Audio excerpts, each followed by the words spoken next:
A University of Southern California professor banning the term illegal immigrant on final exams in an email that was obtained by Campus Reform sent out by the professor's aide, reading, quote, to the students, "So on your final exams, please refrain from using the term illegal immigrant to refer to human beings, as the professor has requested or mandated. Instead, please use undocumented immigrant or unauthorized entry to describe folks' status."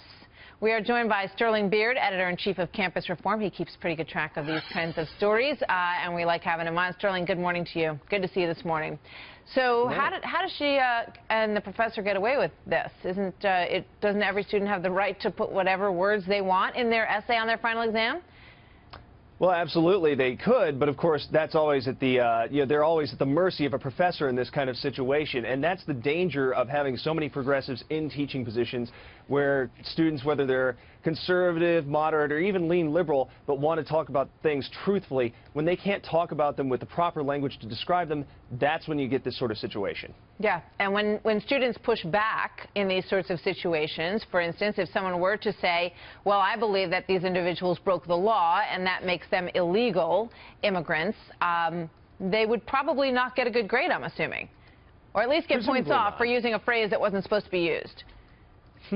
Presumably not, and that's so much of a problem in this day and age with political correctness, with professors using their power over students, demanding that they not use terms like illegal immigrant.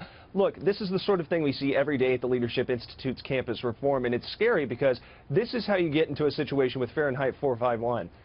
You can't talk about things properly. Look, we don't do this for any other category of crime. We don't call drug dealers undocumented pharmacists, okay? We ought to be able to call people living in this country illegally illegal immigrants.